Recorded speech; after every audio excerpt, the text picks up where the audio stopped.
Macy's is trying to block Amazon from advertising atop of its Herald Square store, which is in New York City. If you're not familiar, this is this a picture? This is the Herald Square. Yeah, I've been to this store. I've been in it like one time, probably like over 10 years ago, or probably around 10 years ago or so. But I've been past it many a times over the years. So basically, the key points of it, we'll just run down here. Macy's is embroiled in a legal battle with its landlord to prevent Amazon from marketing on a billboard that sits atop of its most iconic flagship store. The department store chain has asked New York City based Kaufman organization to stop the potential deal with Amazon to use the billboard atop its storied Herald Square location, according to a lawsuit filed in state Supreme Court in Manhattan. Macy's is claiming that any advertisements from its online competitor could cause immeasurable harm to its business.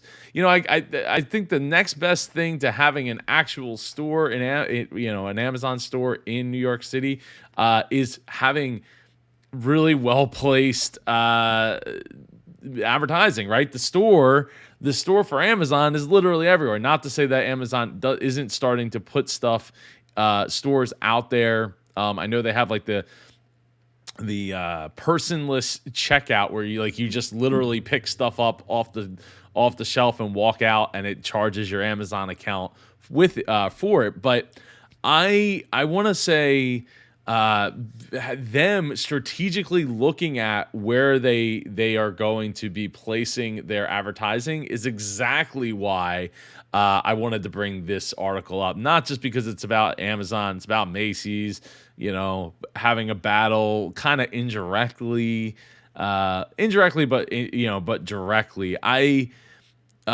think that if when you're putting your business marketing strategy together, it's so important for you to make a decision of, where are we going to spend those dollars, right? What's going to give us the best bang for the buck opportunity for business, to bring business in. And in this case, Amazon, it's almost kind of like trolling your competitor across the street.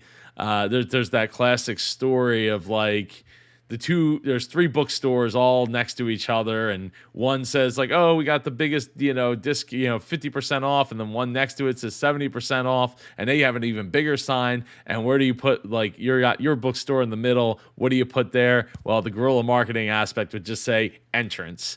And that's where people are going, in theory, they'll see the word entrance and they'll walk right into your bookstore where you're not necessarily giving 60% off. Those deals probably are only in a handful of books anyway, but people, it gets people's attention. So I think there's some guerrilla marketing tactics here that you can learn by having your advertising budget be strategically strategically used so that you're getting the most out of it. Maybe it's a local local expos or local shows or local gatherings, things of that nature, that hits a really specific local target of hopefully a specific demographic. And if you need help on identifying your avatar, go to superjoepardo.com/avatar and get my free PDF workbook. It just drop in your email address, you'll get it. And it has 64 questions to help you identify your ideal customer right there. But yeah, so this is I think this is kind of funny. So we'll try to track this story to see what progresses with the Macy's v Amazon saga.